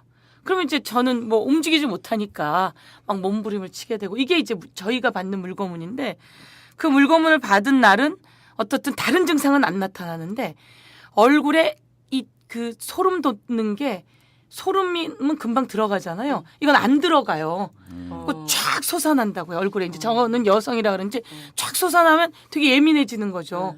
그래서 얘네들이 이제 다시 데리고 용산경찰서로 가는 동안 그 차에 태우고 가는데 가다가 약국에 들려가지고 약을 사서 제 얼굴에 바르라고 줘요. 근데 사실 용산경찰서에 갈 때 한 명이 저를 데리고 가는데 걔가 약을 사갖고 나오는 동안 치안본부 직원이 제가 여기서 도망을 갈 것인가 말 것인가 어마어마한 갈등을 하죠. 도망가다 잡히면 그다음엔 더 많은 고문을 당할 텐데 사실 그러면서 그때 그 고통스러움이 있고요. 근데 이제 남자들은 같이 있던 친구들한테 물으면 그 정도 고문을 당하지 않고요. 실제로 옷을 벗겨요. 발가 벗긴 다음에 팬티만 입히고 발목을 묶고요. 네. 그다음에 손은 뒤로 해서 수갑을 채우고 네. 욕조에 앉히죠. 그래서 차가운 물을 틀어 올리면 발버둥 치지도 못하고 거기서 모든 게 이제 고통 속에 빠져드는데 저는 박종철 열사가 2가지 고문을 같이 받았다 이렇게 생각하고 제가 이제 말이 길어졌는데 사실은 제가 여기서 한마디 드리고 싶었던 건 서울구치소에 있는 동안 한 번도 면회를 빠뜨리지 않고 온 어머님이세요. 그러니까 저희 어머님은 면목시장이라고 하는 곳에서 옷장사를 41년 동안 했던 그리고 딸에게는 그 여성도 일을 해야 되기 때문에 설거지통에 손을 담그지 마라. 애들은 내가 봐주마. 나가라. 라고 했다가 이제 저희가 학생운동하는데 그것을 전혀 두려워하지 않고 한 번도 빠지지 않고 면회를 왔던 그런 어머님이 마지막에는 이제 재작년이죠. 네가 출마하지 않으면 너는 내 목숨이 얼마 안 남았는데 넌 후회할 것이다. 그래서 사실 제가 과감하게 출마했는데 생각보다 당선이 잘 됐고 그 이후로 어머님은 국회를 한 번도 못 오셨죠. 지금 이제 서론이 근데 좀 알찼어요. 네. 뭐 고문 이야기도 나오고. 네. 그러니까 아니, 저는 저도 이제 물고문을 아주 직접 빠져들어갔는데 뭐 저도 이제 당한지는 비슷한 연배이다 보니까 그때 어떤 시대 상황 이런 것들이 막 머릿속에서 파노라마처럼 쫙 훑어 지나가니까 그래서 아무튼 그랬는데 제가 뭐 강한 여자라는 걸 다시 한번 알려드리고 근데 참 아무튼 뭐 이런 투쟁은 아주 재밌는 투쟁이다. 요즘 투쟁은 어머님이 참 그런 대단하신 얘기를. 분이세요. 네. 네, 말씀을 듣다 보니까 아무튼 뭐 저도 이제 뒤늦게 알았는데 아무튼 그렇고요. 자, 이제 본론으로 좀 들어가야죠. 네. 자, 오늘 주제는 어떤 걸로 잡아서 이야기를 한번 전개를 해볼까요? 청문회 얘가 사실상 끝났죠. 언론 보니까 오늘 조간 보니까 뭐 이제 청문회 끝난 걸로 치고 평가 참 많이 나왔더만요. 근데 별로 평가는 안 좋은 것 같고. 네. 그렇죠. 뭐가 밝혀졌느냐? 밝혀진 게 거의 없다. 이런 평가가 일반적인 것 같습니다. 그러면서 이런 평가와 함께 민주당에 대한 시선도 뭐 그렇게 고와 보이지는 않고 의원님은 어떻게 평가하십니까? 저는 사실 평가가 좀 다릅니다. 네. 그러니까 이제 민주당이라서 민주당 감싸기냐 저는 그렇게 생각하진 않고요. 저는 이제 뭐 민주당 당원이고 이런 부분에서 감싸려고 들기 시작하면 더 거센 비판이 있다고 저는 생각을 하고요. 예, 맞아요. 저는 감싸기보다는 솔직히 말씀드리면 국정조사 보장하라가 우리 초기의 이슈였습니다. 국정조사를 하면 뭐가 다 되나? 과거에 국정조사를 통해서 다 된 적은 없는데 다 되거나 세상이 바뀐 적은 대통령 선거를 통했을 때 선거의 승리가 다 되고 바뀌는 거였고 그다음에 투쟁의 성과 이것들이 다 되는 거였지 국정조사로 다 되진 않았는데 우리가 국정조사에 많은 힘을 쏟았던 건 사실입니다. 네. 근데 새누리당이 국정조사에 응하지 않을 줄 알았죠. 근데 어느 날 갑자기 국정조사 합의가 됐어요. 진짜 국정조사 될까? 이러던 게 얼마 전이죠. 그렇게 합의를 하고 그러면 증인들은 누구로 하지? 원판은 안 나와. 원세훈과 김용판은 안 나올 거야. 라고 얘기를 사실 했었어요. 그래서 김용판은 재판을 이유로 안 나올 거고 원세훈은 깜빵에 있으니까 안 나올 거고 여러 가지 얘기를 했는데 어떻든 원판이 나왔어요. 그런데 그런 와중 속에서 원판이 나와 좀 당황했죠. 그리고 선서를 거부하는 것을 보고 당황하고 그리고 원판에 대한 준비가 약했던 건 솔직히 말해서 인정해야 된다. 전 이렇게 생각합니다. 근데 이제 전두환 대통령 국정조사 청문회 때도 보면 88년 얘기하시는 거고. 88년도에 보면 다 나왔던 이야기예요. 다 나왔던 이야기고 마지막에 이제 전두환 대통령을 끌어내서 한번 정리를 하지만 그것이 의미가 있었다. 지난번에도 저는 그런 말씀을 드렸는데 이번에도 김용판 원세훈이 너무나 뻔뻔스럽게 거짓말을 선서를 안 한 채로 하고 있었죠. 근데 그 자리에서 실제로 이제 국정조사를 진행하는 사람들은 7분입니다. 질의를 하는 시간과 답변하는 시간은 자유롭고요. 하다 보면 몇 분 되지 않아요. 실제로 한 3분 정도를 가지고 촌철살인을 해나가야 되는데 그들이 마구잡이로 부정하고 거기에 이제 새누리당이 대놓고 방어를 하는 거죠. 그 방어를 하거나 아니면 막말 공세를 통해서 판을 어지럽히고 이런 속에서 거기까지 있었다면 저는 그것도 저는 성과가 있었다고 생각합니다. 그런데 바로 다음 날이죠. 권은희 수사관이 나와서 그 부분에 대해서 한마디로 정리를 해버립니다. 저는 세상은 하루아침에 바뀌지 않는다. 오랜 세월 동안 잔잔하게 끄집어낸 실타래, 이 고리들이 계속 풀려서 마지막에 성과를 내는 것인데 전 권은희 수사관의 모습도 좋았고 권은희 수사관이 김용판 거짓말이다. 격려성 전화 말도 안 된다.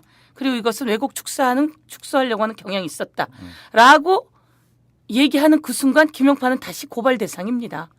다시 고발되고 이것은 다시 하나의 시점이 되는 거죠. 그리고 김용판이 거짓말이 아니라고 생각하는 사람이 없는 거죠, 이제. 그래서 저는 이 자체로 어마어마한 성과다라고 생각해서 자화자찬할 생각은 없습니다. 그렇지만 이 성과를 지금 언론들이 아무것도 없었어, 뭣도 없었어. 이거는 제가 정리를 했는데요. 그거는 보수 언론과 일부 언론이에요. 예를 들면 어제 한겨레 신문과 경향신문의 시작은 거짓말이다. 이게 시작을 합니다. 그리고 트윗을 여러분이 보면 거의 다 권은희를 지키자. 그리고 지키자라고 하는 건 권은희 수사관이 과장이 제대로 된 이야기를 안 했는데 지키자고 하겠습니까? 지키자는 건 제대로 된 거고 진실 과정 속에서 권은희 과장이 어떤 일을 당할지 모르기 때문에 전 이것은 급속도로 확산된다고 생각하고 그런데 다른 신문을 옆에 쫙 놓고 봤더니 다른 신문이 그렇게 돼 있더라고요. 성과 없어라고. 근데 저는 성과가 많아라고 얘기할 수도 없지만 이 소소한 성과들을 어떻게 끄집어낼 것이냐. 저는 종이 한 장 차이라고 생각하는데 한 번만 뒤집어 보면 원판이 나온 것도 어마어마한 성과다. 그러면 이건 뭐 협상의 성과 이런 게 아니라요. 증언대에 올렸다라고 하는 성과 그리고 거짓말이라고 하는 성과. 원세훈도 이렇게 얘기를 하죠. 당신이 지시했냐? 그때 안 했다고 얘기를 합니다. 그랬더니 이제 신기남 의장님이 물어요. 위원장이. 그래요? 그럼 당신이 지시 안 했으면 그 밑에 있었던 댓글 단 사람들 모두 다가 지시 안 했는데 스스로 했으니 그 사람들 전부 다 처벌 대상이 돼야 된다라고 하자 또 머뭇거립니다. 전 이런 부분들을 캐치해내서 널리 알려나가는 작업들 이것은 이후에 있을 투쟁의 기반도 되지만 그 국정원 개혁과 남해 박사, 박근혜 사과까지 충분히 갈 수 있는 기틀을 마련했다. 저는 이렇게 생각하고 이게 민주당 성과라고 보지 않는 거죠. 알겠습니다. 네. 장윤선 기자는 어떻게 평가하세요? 저는 그 서영교 의원이 길게 얘기하셨으니까 저도 좀 길게 무슨 얘기냐면 저는 이 사건은 굉장히 역사가 이미 길어졌다라고 생각을 합니다. 생각을 해보면요. 이게 사실 시발은 지난해 2012년 대선 전인 12월 11일 역삼동 현장으로 돌아가야 된다고 생각해요. 그러니까 그때 상황이 터졌을 때 이미 민주당에서 이 사건에 대한 견제력을 얼마나 냈었나, 그리고 이 사건을 어떻게 핸들링을 하려고 했었던가에 대한 전략적 판단을 갖고 움직였던 사건이었나에 대해서 민주당은 반성해 볼 필요가, 그러니까 반추해 볼 필요가 있다고 생각합니다. 그러니까 그때만 하더라도 이 선거는 이길 수 있는 선거이기 때문에 그건 뭐 그냥 댓글 사건이야, 뭐 이런 정도의 견적을 아주 소규모로 냈었던 거죠. 그리고 그 사건을 김현, 진선미 두 여성 의원이, 초선이면서 여성인 두 의원이 계속 질기게 물고 늘어진 거죠. 그래서 이제 여기까지 오게 된 건데, 저는 좀 종합해서 정리를 하자면 이번 청문회는 깃털 청문회였다, 이렇게 정리를 할 수 있을 것 같습니다. 민주당에서 원판 김세를 굉장히 강조를 했었고, 원세훈 김용판이 나오고 김무성 권영세가 나와서 이 사건의 실체를 밝혀야 한다고 주장을 했지만, 사실 이 사람들도 큰 틀에서 민주당이 주장하는 이른바 컨틴전시 플랜의 관점에서 보자면 이 사람도 그냥 실무자들에 불과한 거예요. 사실은 따지고 올라가면 MB와 박근혜 대통령의 문제를 건드릴 수 있었던 청문회였는데 거기까지 실질적으로 진도를 빼지 못했다. 저는 그것은 사실 민주당의 역할 부족이었다. 저는 이렇게 판단을 합니다. 아까 서영교 의원께서 그 원세훈 김용판 안 나올 거다라고 생각을 했고 실질적으로 거기에 대해서 충분히 준비를 못했던 측면이 있다라고 말씀을 하셨는데요.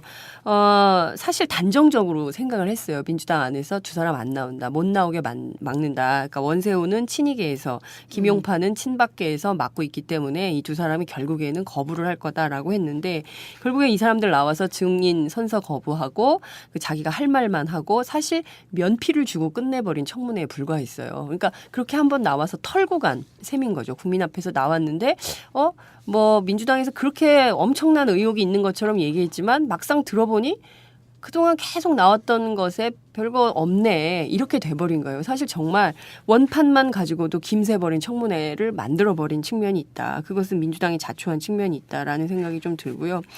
그리고 이제 권은희 수사과장이 이번에 그 청문회 스타가 되지 않았습니까? 통상 청문회를 하면 청문회 스타는 국회의원이 하는 공식 관례가 있었고 공식이 있었어요. 근데 이번에는 증인이 청문회 스타가 되는 아주 특이한 청문회가 됐다는 거죠. 그러니까 저는 이것도 민주당이 다시 곱씹어봐야 되는 측면이 있다. 그러니까 저는 그 대표적인 사건으로 증인 선서를 원세훈과 김용판이 거부했을 때 왜 민주당은 이것을 그 자체로 수용했을까? 전 굉장히 의문이었거든요. 그러니까 뭐냐면 그때 만약에 그 야성이 강한 야당이었다면 이거는 브레이크를 걸고 정회를 통해서라도 한 번의 액션을 통해서 저것은 굉장히 문제가 있고 심각한 행동이다라는 것을 국민들 앞에 보여줬어야 됐다라고 생각합니다. 그 국회에 이제 증언 및 감정에 관한 법률에 따라서 청문회에 증인으로 서고, 증인으로 섰으면 선서하는 게 너무나 당연하고 위증하지 않겠다라는 것을 약속해야 되는데, 그건 국민과의 약속인데 그것을 버젓이 그냥 제가 재판 중이었어요, 그 얘기는 못 하겠어요 라고 하면 그것을 그냥 다 받아들여야 되는 건가? 그러니까 대한민국은 이미 입법, 사법, 행정이 그 분리돼 있는 삼권 분립이 돼 있는 민주주의 국가가 맞는가에 대해서 의문부호를 찍게 되는 거예요. 왜냐하면 입법부가 저렇게 힘없이 무너지나?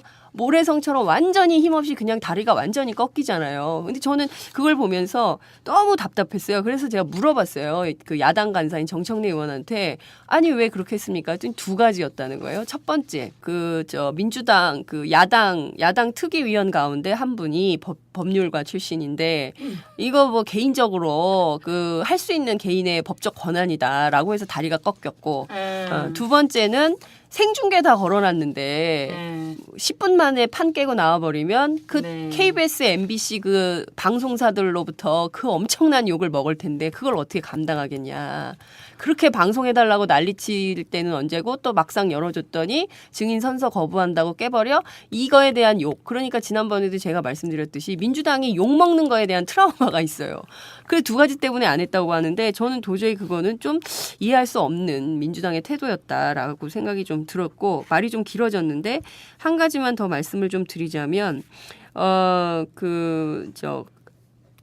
국회의원들의 저는 국회의원의 품격에 대해서 다시 한번 생각을 한 청문회였어요. 제가 청문회 현장에 앉아 있으면 그 민주당 의원들이 뒤 방청석에 앉아서 막 그 새누리당 의원들이 얘기할 때 막 야유를 하고 또 새누리당 의원들도 그에 버금가게 막 조롱과 막 이런 게 왔다 갔다 해요. 근데 그걸 보면서 그 굉장히 신성한 국회에서 저렇게 심각한 사안을 다루는데 김태흠 의원 같은 분들은 막 나는 사나이니까 막 이러면서 황당한 농담도 막 하고 그러거든요. 그러니까 그런 것이 그냥 막 허용되는 게 그러니까 국회의원 스스로 국회의원들의 품격과 자질을 낮추는 짓을 왜 하고 있을까라는 것에서 조금 기자들의 비난과 비판도 굉장히 많았던 청문회였던 것 같다.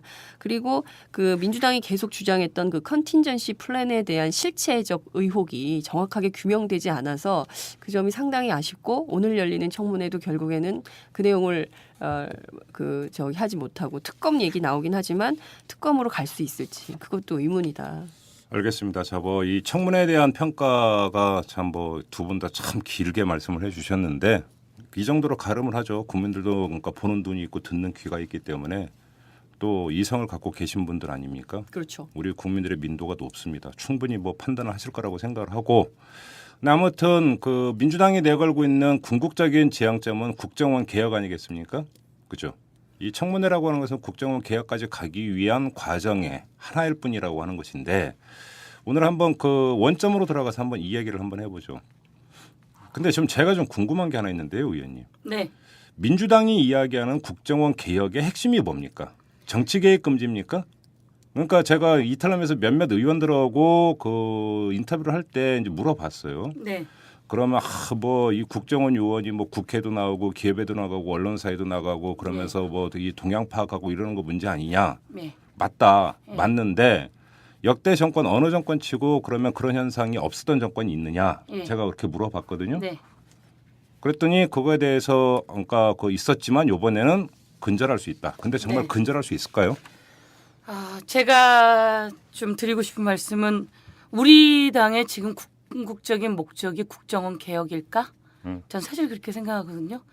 국정원 개혁일까? 이제 오늘 또 똑같이 저도 오면서 당 사무총장님 그리고 당 원내대표님 다 통화해서 한 번씩 또 얘기를 했죠.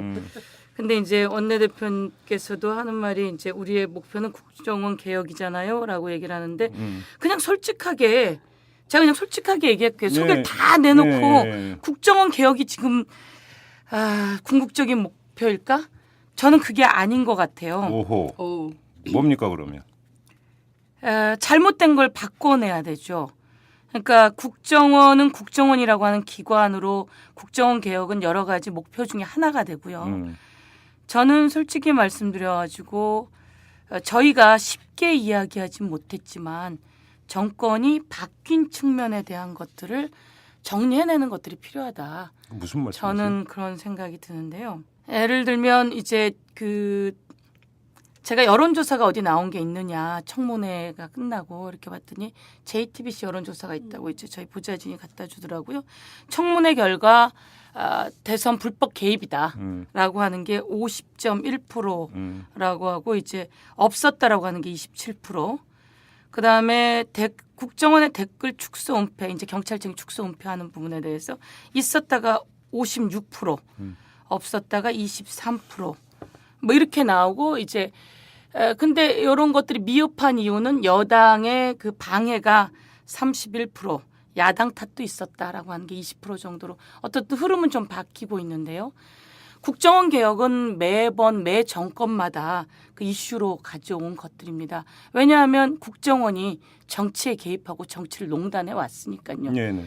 예, 그래서 국정원은 개혁될 수밖에 없다. 저는 그리고 이것은 개혁해 나가야 되는데 그럼 국정원 개혁의 목표는 뭐냐? 실제로 국정원이 국가 정보기관으로서 자리를 잡아야 되는 거죠.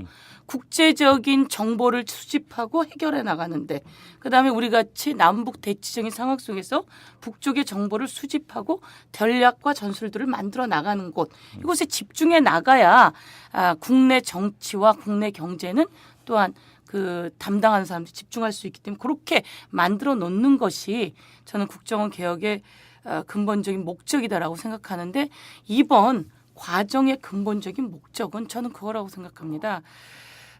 남재준 해임도 국정원 개혁 과정 속에서 과정이죠. 그렇죠. 예. 그러면 박근혜 사과란 말이에요. 박근혜 대통령 사과해야죠. 그러면 박근혜 대통령 사과만 있는가? 그럼 그 새누리당의 선거 개입 그동안에 이 부분에 대한 낱낱이 파헤침 이런 것들이 나와야지 되는 것이고 저는 정치적 전술상 이 목표를 가지고 가지만 근본적인 국민의 흐름은 저는 더 크게 갈 수밖에 없다. 그리고 솔직하게 그렇게 들어있다라고 말씀을 드리고 싶어요.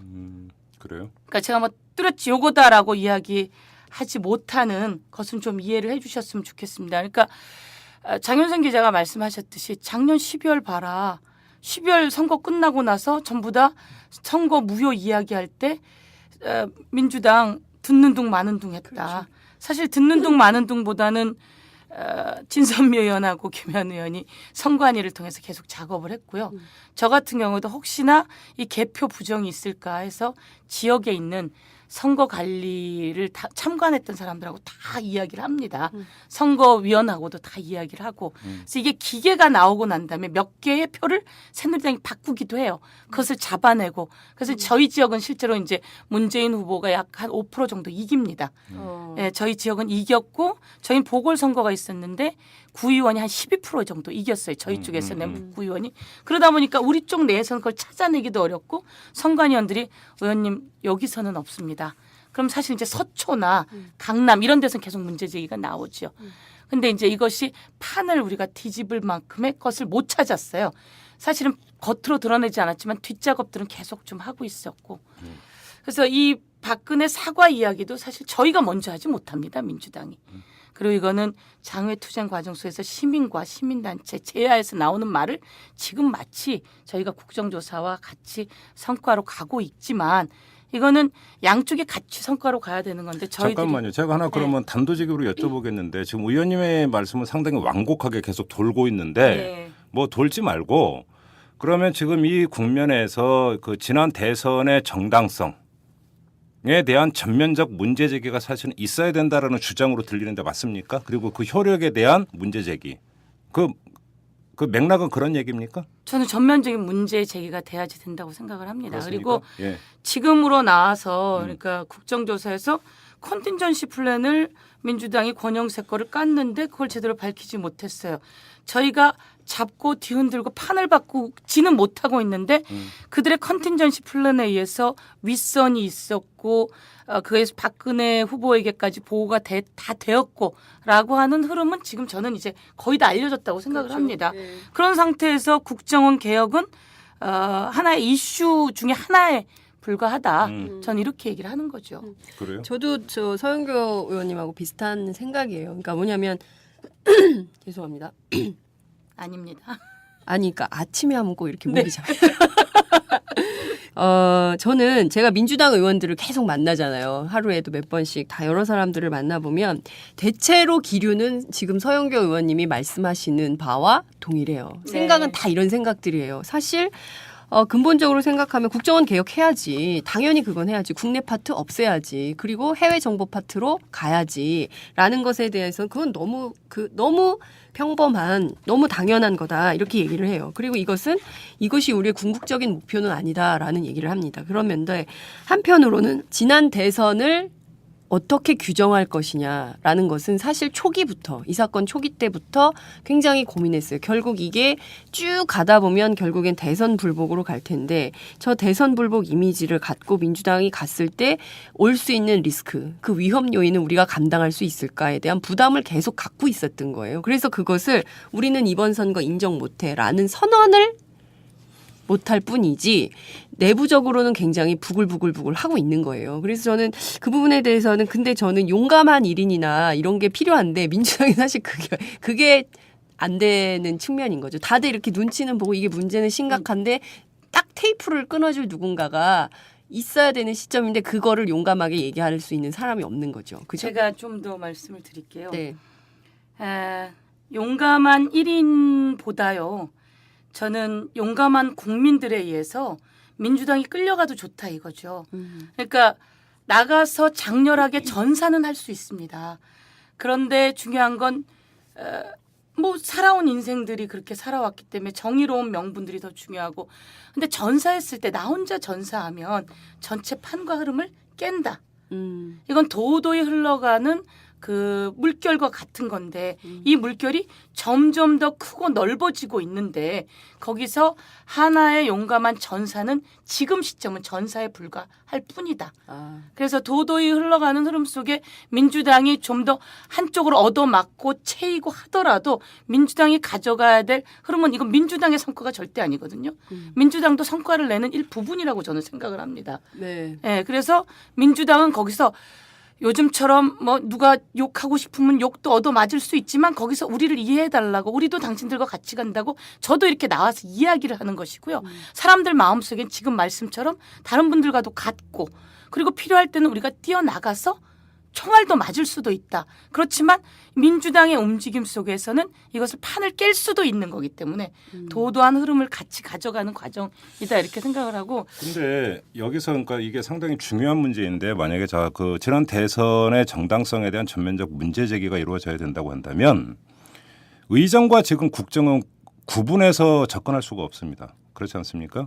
결국은 의정 활동에서 이루어지는 입법의 집행기관이 행정부이고 또 한편으로는 행정부에서 뭐 우회적으로 입법이 이루어지는 경우도 대단히 많고 결국은 같이 가는 건데 근데 예를 들어서 거기서 박근혜 정부를 견제한다? 내지 이런 것 자체가 성립이 안 되는 얘기죠. 그 얘기는 무슨 얘기냐? 박근혜 정부의 부정으로 논리적으로 연결이 돼야 되니까 그거는 다시 말해서 민주당은 의정 활동에 대한 전면적 보이콧으로 결국은 연결이 될 수밖에 없습니다. 그렇지 않습니까? 논리적으로만 따지면 이것까지도 그러니까 그 각오를 하고 가야 된다 이런 말씀이십니까? 그러면 의원님? 저는 그런 말로 하는 것이 아니고요. 네. 지금 이제 우리가 마음의 정비를 하는 거죠. 네. 마음의 정비가 있는 것이고요. 그 다음에 실제로 그 우리가 이만큼의 흐름이 만들어지는 과정 속에서는 대국민 소통이 같이 이루어지는 건데요. 보도가 하나도 되지 않았어요. 오마이뉴스 보도가 조금 있는가 하면 몇몇 언론의 보도가 있고 그렇다고 해서 그 언론도 민주당을 곱게 보지는 않습니다. 오늘도 흐름이 뭐냐면 민주당 의원들이 제대로 해내지 못했다가 흐름인데요. 저는 이런 것도 있다고 생각합니다. 대안을 차선이지만 민주당에게 일정 부분 힘을 실어줄 것인가. 아까 그 원판이 나왔고 선서를 거부했어요. 초유의 일인데 실제로 1966년도에 선서를 거부한 국정조사에 선서를 거부한 일이 있습니다. 제가 그걸 하나 말씀드리면 이게 이제 그때 나왔던 보도예요. 제가 동아일보에 그때 나왔던 보도인데 이게 뭐냐면 사카린 밀수업자 삼성계의 한국 비료라고 하는 업체인데요. 그 사람도 이제 부정한 짓을 이루는데 선서를 거부합니다. 왜? 재판을 받고 있다고 해서. 그 당시에 이 사람들이 이제 구속돼 있으면 재판을 받기 때문에 선서를 거부하게 됩니다. 이 똑같은 이유로. 근데 중요한 건 당시에 여당과 야당이 다 같이 분노를 해서 분기탱천해서 그럼 너희들 가만 안 두겠어. 그러면 도대체 너희 재판 거부하게 된 건 뭐야? 교도관 나오라 그래. 혹시 저 사람들이 누구 만났던 배우 있어? 이것을 캐기 시작하고 이들을 곧장 검찰에 고발을 하게 됩니다. 그랬더니 이 사람들이 나중에 바뀌었고 저희가 제발 진술하고 선수하고 진술할 테니까 도와주십시오. 그러면 이제 제가 이제 어제 박영선 의원이랑 몇 분이랑도 통화를 했는데 실제로 그때 갑자기 선서 거부를 하면서 장윤선 기자가 취재했듯이 그런 고민들을 하게 됩니다. 근데 좀 더 이것을 잡아챘어야 되는데 근데 중요한 건 여기서 우리가 잘했다는 것은 아닌데 이것을 같이 도와야 될 같은 파트너가 있단 말이에요. 국정조사라고 하는 국회의 권능이라고 하는 부분에 대해서 국민이 준 권능을 새누리당이 오히려 그것을 뒤에서 조작하고 바꾸고 흔들어대는데 이게 흔들릴 수밖에 없는. 그래서 저는 이제 그 양비론적으로 가는 것들도 충분히 이해를 하는데 정확하게 문제가 어디냐. 박근혜 정부의 문제점과 새누리당의 문제점들을 지적하면서 민주당이 같이 가야 되는데 얻어맞다 보면 진짜 민주당만 얻어맞는 거예요. 그러다가 조금 움직이다가 넘어지니까 이런 일들을. 알겠습니다. 근데 지금 의원님께서 지금 말씀하신 부분은 다른 카테고리 얘기고 아까 이야기를 연결을 하면 왜 제가 그 질문을 계속 거듭해서 드렸냐면 청문회는 끝났어요. 이후 상황을 이야기. 자, 그럼 이후 민주당의 선택은 무엇이냐가 지금 사실은 그 많은 국민들이 궁금해하는 부분이고 네. 민주당은 거기에 대해서 답을 내놔야 되는 단계에 와 있어요. 네. 근데 이런 시점, 이런 상황에서 지금 의원님께서는 지난 대선의 정당성에 대한 전면적 문제 제기까지 가야 된다고 말씀을 하셨단 말이죠. 네. 그래서 제가 아까 좀 다시 뭔가 보완해서 질문을 드린 겁니다. 거기에 대해 답변을 좀 해주십시오. 네. 어떤 겁니까? 그렇게 하겠습니다. 우선 제가 또 한 번 더 질문을 드릴게요. 우리 그 청취자님들도 그렇고 기자님과 진행자님한테도 마찬가지인데 전면적인 부정을 아까 말씀하셨어요. 누군가 용감한 1인. 지금 제가 용감한 1인이 아닌 거예요. 이거는 흐름을 만들어 나가는 것이고 더 큰 도도한 흐름이 만들어지려면 그 과정 속에서 국정조사가 아무 성과가 없다고 했지만 사람들은 국정조사가 필요하다고 나왔고 그리고 국정조사 과정 속에서 증인 채택이 등 협상 과정 속에서 문제 제기를 하기 시작했고 나왔던 사람들을 보고 또다시 실타래를 풀기 시작했고 작았지만 이런 것처럼 그럼 지금 시점은 어떻게 되냐. 장외투쟁을 가고 양날개로 간다. 지금 9월부터 이제 국정감사가 시작이 됩니다. 정기국회가 시작되는데 이 정기국회와 국정감사에서 무슨 일이 일어나게 되냐면요. 이 정부의 문제점. 지난번에 세금 문제로 갈아탔다고 했지만 갈아탄 게 아니라 사람들 속에서 그 세금이 아파요. 그럼 세금을 안고 가야 되는 거죠. 장외투쟁 과정 속에서. 세금을 안고 가야지 되고 지금 부동산 문제 안고 가야지 되고 중산층이 없어지는 문제 안고 가야 되는데 그럼 이것은 어디에 나오느냐. 법사위는 실제로 국감장에서 이 김용판 원세훈 모든 것에 대한 문제 제기를 다시 할 수 있습니다. 그래서 그렇다면 저희가 그래서 오늘 이제 원내대표하고도 상의를 좀 하고 그러면서 우린 양날개로 간다. 그럼 양날개가 전면적인 부정이 아니지 않느냐. 전면적인 부정 그 힘이 나올 때 저희 가슴 속에 담고 저희가 서로 공유는 하고 있지만 힘이 만들어질 때 가는 것이다. 전 이렇게 생각하고요. 그 과정을 의정활동에서 가는데 이런 얘기를 했습니다. 9월에 정기국회와 이 국감 현장 그리고 12월에 있을 예산안 통과 과정 속에서 지금 우리가 내걸고 있는 남해 박사, 남재준 해임, 박근혜 사과, 국정원 개혁 등등의 여러 가지들이 같이 해결이 돼야죠. 제도적으로. 근데 제가 한 가지만 더 말씀드릴게요.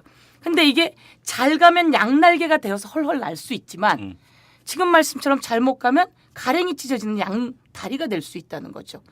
그래서 비판을 제가 하나만 여쭤볼게요. 그 박근혜의 사과를 계속 주장하는데 무엇에 대한 사과입니까? 그러니까 국정원의 정치 공작에 대한 대통령으로서의 사과입니까? 네? 박근혜 대통령이 무엇을 사과해야 됩니까? 민주당이 요구하는 그 사과하라는 내용이 네. 아니면 당신의 어떤 그 대선 캠프에서 국정원 경찰하고 짝짝꿍 돼가지고 커넥션 형성을 해서 정치 공작하는데 가담을 했으니까 대선 후보로서 사과하라는 겁니까? 사과의 내용이 뭡니까? 일단 그것부터 한번 말씀해 주십시오. 그거는 더 잘 알고 계시리라고 생각을 하는데 네. 예. 당연히 제가, 그 대선에서 국정원의 대선 개입이 있었고요. 그리고 그 대선 판도 속에서 노무현 대통령의 NLL 대화록이라고 하며 그것을 NLL 포기 선언을 했다라는 과정 속에서 그 대화록을 어떻든 국정원에서 꺼내 들은 거 아니겠어요? 네. 국정원에서 빼줬고 그리고 그것을 들고 흔들었고 그것을 권영세, 김무성 플랜들이 있었고 이 과정 속에서 댓글들이 축소 왜곡되고 그것이 김용판에 의해서 왜곡된 것이 뭐 어떻든 이 캠프 사람들이 알고 박근혜 후보가 후보 시절에 TV 토론을 통해서 당당하게 댓글 없다라고 하는 것은 자기네들끼리 커넥션이 있었다는 게 이제 이 과정 속에 다 밝혀지고 있다는 거죠. 저는 그렇다면 대선 자체에서 국가정보기관의 힘을 얻고 그것을 정부 여당이 활용했고 그것은 MB가 정치에 개입했고 이것은 사실은 사과해야죠. 그러면서 저는 사과는 시작일 뿐입니다. 아니, 새로운 시작. 근데 그게 결코 시작이 아닌 게, 자, 지금 말씀하신 그 요구하는 사과의 내용이 그런 거라면 박근혜 대통령에게 무엇을 요구하는 거냐면 지난 대선에서 부정선거, 관권선거가 있었고 네. 박근혜 캠프도 그런 부정선거, 관권선거의 그 주범 내지 공범 가운데 하나임을 인정하라. 네. 다시 말해서 지난 대선은 정당성이 없었던 선거였음을 당신 입으로 인정하라는 거와 같은 얘기가 돼요. 자, 제가 말씀을 드린 것은 그래서 옳고 그름을 따지고자 하는 게 아닙니다. 그러면 그 이야기는 자 그런 내용이란 박근혜 대통령이 받겠느냐의 문제를 논외로 치고 그런 광학적인 논외로 치고 그런 거라면 예를 들어서 그러니까 지난 대선에 대한 지난 대선의 정당성에 대한 전면적 문제 제기는 가슴에 품을 게 아니라 이미 공개적으로 표출을 한 거죠. 민주당은 그렇게 봐야 되는 거 아닙니까? 다만 그것을 우회적으로 완곡하게 이야기를 해서 도대체 민주당이 요구하는 게 뭔지가 모호한 스탠스를 취하고 있는 것처럼 비춰지게 만들 뿐이 아닙니까? 오히려 그것이 그걸 더 명확하게 아주 깨끗하게 정리할 필요도 있다. 그렇게 본다면 논리적으로만 본다면 깨끗하게 명확하게 정리하면 네. 선명해 보일까요? 아니 근데 왜 그걸 자꾸 네. 가슴에 품고 가자고만 이야기하냐라는 겁니다. 제 얘기는. 그렇지 않죠. 가슴에 품고 가자고 이야기한 것이 아니죠. 지금 예를 들면 12월이었어요. 12월이 지나고 1월 초예요. 그 대선의 개표의 문제점이라든지 이런 얘기가 있어요. 거기서 민주당이 이 대선 문제 있었다라고 이제 탁 치고 나간다고 하시죠. 그러면 예를 들면 우리 진행자께서 민주당 이제 용감한데라고 했겠어요? 아니면 저것들 지지리도 지고 나서 지고 와갖고 저래라고 하겠어요? 시점이 있는 겁니다. 네. 그러니까 제가 말씀드리는 건 이 시점을 만들고 지금까지의 과정을 민주당이 스스로 해왔다라고 전혀 얘기하지 않는 거죠. 그것은 오히려 그래서 저는 민주당이 주도하고 있다라고도 얘기하지 않는 겁니다. 근데 이 한편으로는 잠깐만요. 그 얘기는 되게 비겁한 얘기일 수도 있어요. 무슨 얘기냐면 국민들 스스로 국민들이 먼저 국민들의 입으로 어떤 그 지난 대선의 정당성에 대한 전면적 문제 제기 그것이 일부 국민이 아니라 대다수의 국민이 문제 제기를 할 때까지 기다린다라고 하는 것은 어찌 본다면 민주당 스스로도 그거에 대해서 문제의식을 갖고 있는데 국민들한테 그것을 떠넘긴다라고 받아들일 수도 있는 거 아닙니까? 잠깐만요. 저는 지금 제가 너무 하트하게 분위기가 올라가가지고 제가 비몽사몽한 가운데 커피를 한 잔씩 돌리면서 분위기를 바꿔보려고 그랬는데 지금 살짝 이게 아침 8시 반인가 저녁 8시 반인가 아 근데 이 방송을 들으실 때는 오후예요. 아 그래요? 네. 아 그렇구나. 네, 우리 예. 중심으로 사고하지 마세요. 청취자 여러분 중심으로 사고하셔야지. 아니 제가 왜 그런 얘기를 하냐면 약간 이거는 아마 대다수의 그 사람들이 아마 오늘 저녁에도 퇴근 후에 술자리에서 우리와 하는 얘기를 비슷한 얘기를 하지 않을까. 그러니까 거의 이 술자리 토크와 비슷한 얘기가 되고 있다라는 생각이 좀 드는데요. 혹시 여러분 그 기억하십니까? 그 시사인의 보도예요. 시사인의 커버 스토리였는데 나는 지난 여름 민주당이 무슨 소리를 하는지 도무지 알 수가 없다. 그 제목이 저는 굉장히 많은 얘기를 하고 있다고 생각해요. 저는 뭐냐면 민주당의 고민을 알아요. 민주당의 고민. 그리고 민주당은 비단 이번 선거 말고 이제 곧 닥칠 10월 재보선 해야죠. 내년 지방선거 해야죠.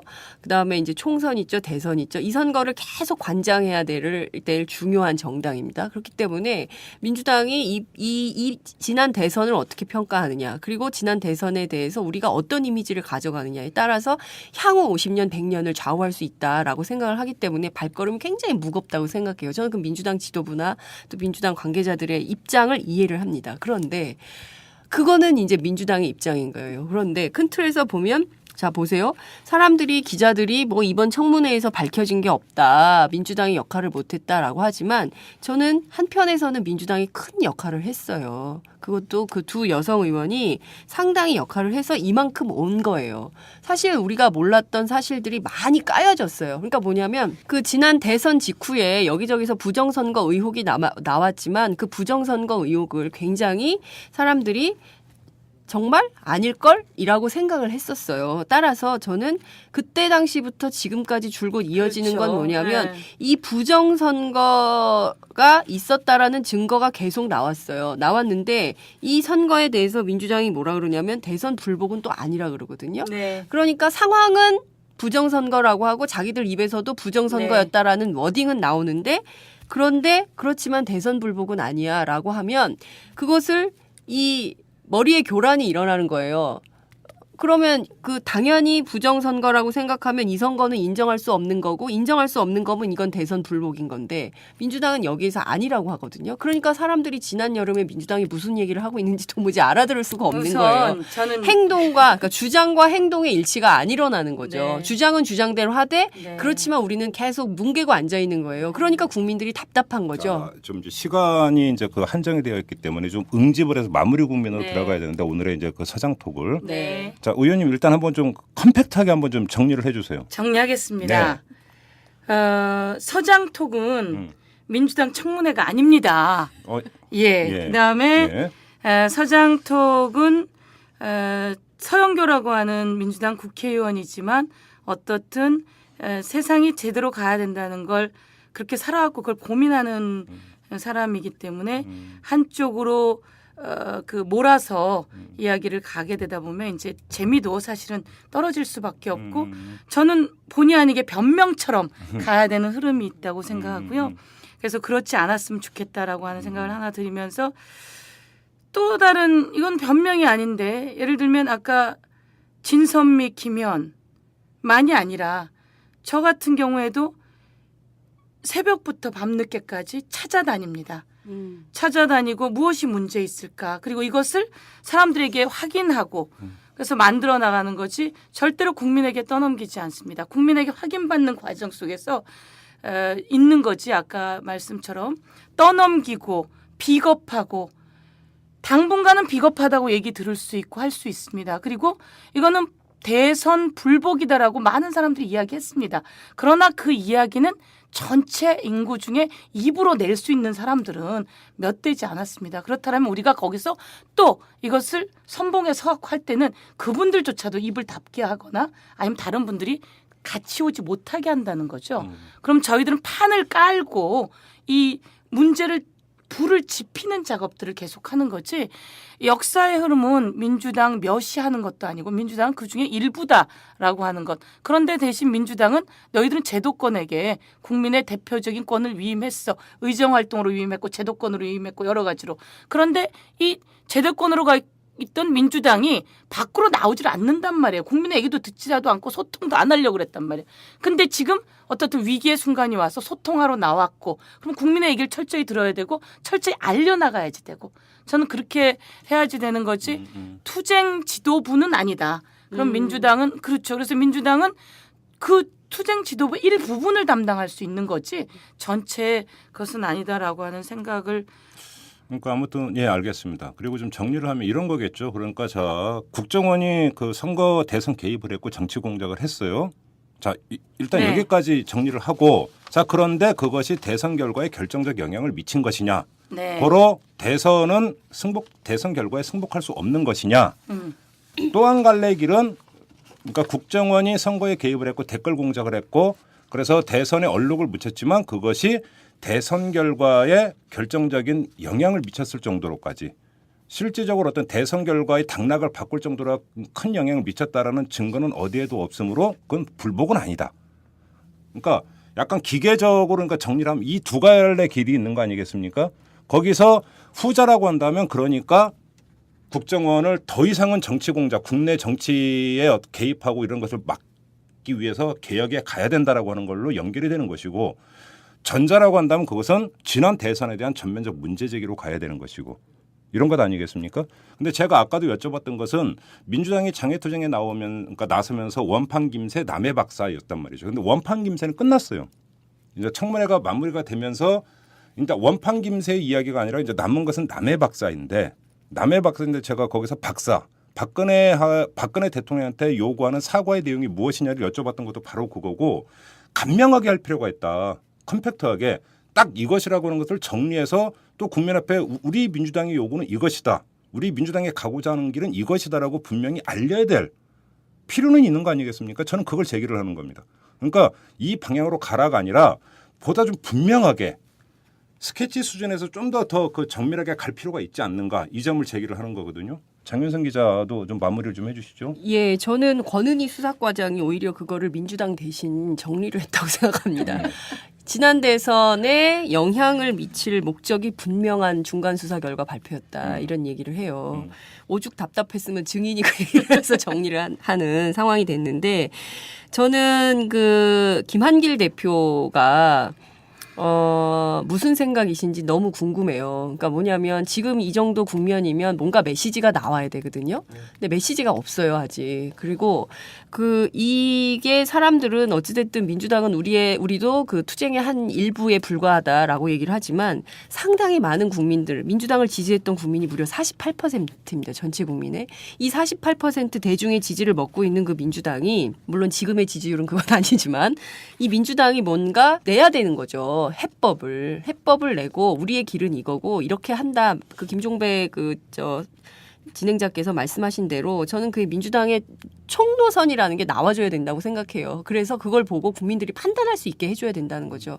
근데 지금은 국민들이 막 분노하고 국민들이 민주당이 뭔가 갈 길을 못 잡고 있는 것 같고 무슨 소리를 하는지 도무지 알 수가 없고 이렇게 되면 혼란만 초래하고 되는 것도 없고 안 되는 것도 없는 아주 이상한 서울광장의 사람들은 매주에 막 수천 명, 수만 명이 모이지만 거기에 끝나는 거예요. 최근에 인천 지방자치 박근혜 대통령이 돌아다니지 않았습니까? 그 자리에서 민주당 의원이 박근혜 대통령과 김기춘 비서실장을 만났다는 거예요.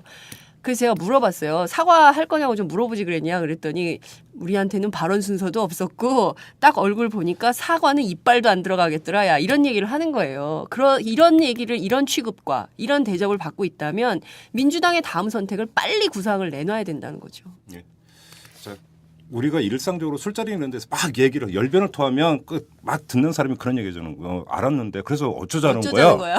항상 이거잖아요. 그러니까 중요한 건 이거거든요. 그래서 어쩌자는 거야. 이건데 지금까지는 국정조사를 관철을 시키고 청문회가 열리면 이것이 중간에 하나의 그 과제였고 목표였다라는 거예요. 거기에 집중을 했는데 이제는 그게 끝나버렸기 때문에 그 말씀을 드리는 건데 자 마무리 발언은 우리 서영교 의원께 그 기회를 드리도록 하겠습니다. 정리를 좀 해주시죠. 민주당이 아마 더 세게 나갔으면 쟤네들 왜 저렇게 세게 나가? 오늘 아마 이 자리에서 그런 얘기가 나오진 않았을까. 이 자리를 너무 불신하는 것 같아. 내가 보기에 오늘 좀 심기가 불편하신 것 같아요. 전혀 심기가 불편하지 않습니다. 저는 지금 말씀처럼 민주당은 오히려 야성을 되찾아가고 있습니다. 근데 저는 이런 생각을 합니다. 야성을 되찾아서 투쟁만 하는 것은 옳지 않다. 저는 뭐 평생을 그렇게 살아왔긴 했지만 제가 오늘 보니까 저는 룰라의 이야기, 브라질의 룰라의 이야기를 보면서 룰라는 퇴임할 때까지 87%의 지지율을 받았는데 왜 그랬을까? 국민하고 소통을 잘했고 그다음에 하층민의 경제를 살려서 빈자들을 없애는 역할들을 했다는 거죠. 저는 민주당이 야성도 없었기 때문에 야성을 살려서 어떻든 국민 다수의 그리고 정의로운 목소리를 받아 나가야지 되는 것에 이제 훈련되고 있다. 이제 훈련되고 있다면 또 뭐라 그러겠죠. 아니요. 어떻든 훈련을 가져가고 훈련되고 있다는데 저도 동의를 해요. 네, 그렇게 훈련을 되고 있고 그러는 과정 속에서 중요한 것은 과거 이제 노무현 대통령 시절에 참 정의로웠지만 어떻든 아마추어라고 하는 스트레스를 엄청나게 받고 있었는데 거기서 집권을 했을 때 국민을 편안하게 행복하게 해줄 수 있는 플랜들을 가져나가야 된다. 그거는 품성에서부터 능력을 같이 가져야 된다. 전 이렇게 생각하면서 이 과정 속에서 이것들을 준비해야 되고 지금 말씀처럼 밖에서 볼 때는 무슨 생각이야. 그래서 어쩌자는 건데 그래서 너희들 뭐 하겠다는 거야 라고 계속 묻고 있지만 저희 같은 경우에는 지금 우선 민생과 그다음에 장외의 양날개, 민주의 양날개를 계속 가져간다라고 하는 틀. 그리고 지금은 이제 국정조사가 세상을 해결해 주지 않습니다. 그건 알고 있지 않았습니까? 그리고 원판 김새에서 김새는 끝나지 않았습니다. 김새를 이야기한 이유는 이것이 김새 선거 캠프가 개입됐다는 걸 이야기하기 위해서 나온 겁니다. 그래서 그것이 박근혜에 대한 그 화살로 갈 수밖에 없는 거죠. 그 틀은 계속 가져가는데 이 과정 속에서 저희가 그 다음 작업이 이제 특검을 이야기하게 되는데요. 저희가 원래 특검을 발의해 놓았습니다. 특검을 발의해 놓았고 그 법안이 3가지 정도의 특검 법안으로 되어 있죠. 그래서 그 대화록 유출, 그다음에 국정원의 개입 이것으로 해놓은 상태인데 지금 상황에서는 원판 김새까지 같이 대선 개입된 부분들까지 같이 해서 특검을 가야만 한다라고 하는 주장이고 그럼 특검 받겠냐 마찬가지라는 거죠. 이건 여론 흐름이 어떻게 가느냐에 따라서 특검이 진행돼 나간다라고 생각하고 그럼 앞으로의 고리는 특검이다. 특검과 민생의 고리를 같이 가져가면서 민주를 챙겨나가는 것이죠. 알겠습니다. 자, 오늘 사장톡은 여기서 마무리를 좀 해야 될 것 같습니다. 상당히 오늘 아쉽네요. 좀 더 하고 싶다. 그러니까 왜 가다가 아니 근데 제가 마지막으로 한 가지만 그 얼마 전에 김기춘 비서실장이랑 박근혜 대통령 만난 국회의원의 얘기를 꼭 청취자 여러분들한테 전하고 싶어서 그러는데요.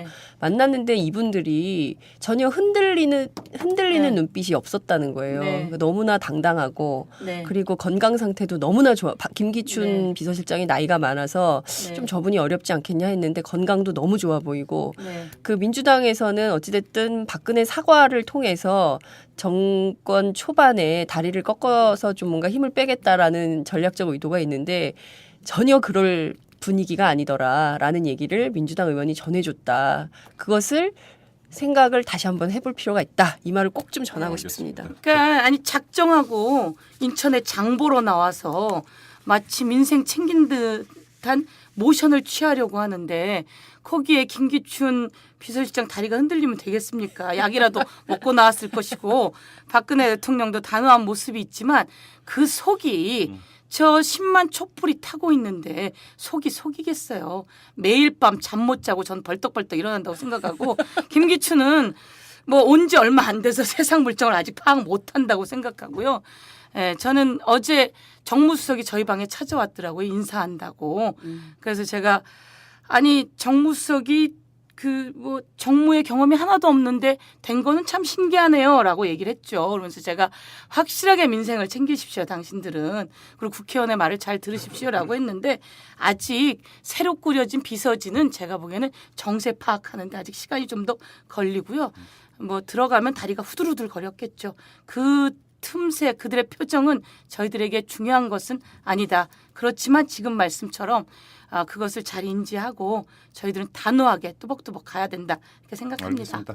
자 그리고 어차피 지금 뭐 그 청문회 이후 민주당이 어떻게 할 것이냐는 사실은 민주당 입장에서도 시간이 좀 필요하죠. 내부 논의도 해야 되고 점검도 해야 되고 그 결과 이제 어떤 또 뭐 이제 국민 메시지가 이제 나올 수 있는 거니까 어찌 보면 지금 이야기하는 부분은 반 타임 빠를 수도 있는 것이긴 합니다. 하지만 국민들이 매우 궁금해하는 부분이고 하기 때문에 오늘 한번 이제 그 얘기를 풀어가 봤는데 아마 다음 주 정도가 되면 좀 더 풍부하게 이야기가 되고 판단 근거가 나오지 않을까 싶습니다. 자 오늘 사장톡은 여기서 마무리를 하도록 하겠습니다. 오늘도 이번 주도 지난주와 똑같이 정확히 60분 진행을 했습니다. 늘리라는 요구가 많던데. 많던데요? 아예 그냥 수요일 날 탈퇴 인터뷰 빼고 이것만 갈까요? 그 저 질 담보할 수 있습니까 두 분? 아니 그리고 중요한 건 토요일 날 쉬지요. 그래서 토요일 날 하루 종일 하라는 이야기들.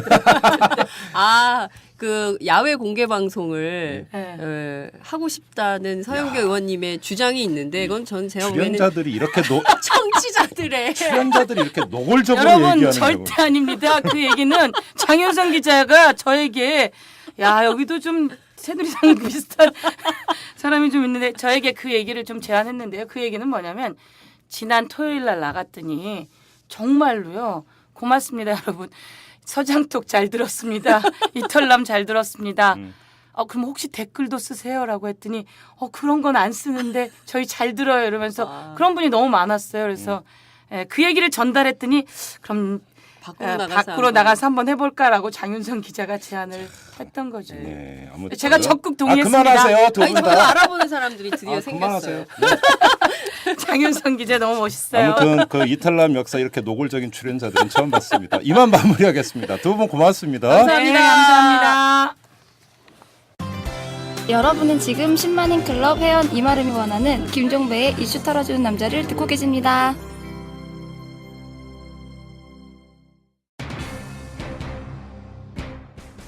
어떤 사람이 그런 얘기를 하던데요. 대한민국은 비논리적인 현상이 참 자주 나타난다 이런 이야기를 하던데 뭐 이것이 뭐 대한민국을 폄하하는 이야기 뭐 이렇게 들을 부분은 아닌 것 같고 거기에는 이 세상에 대한 질타가 좀 깔려 있는 것 같습니다.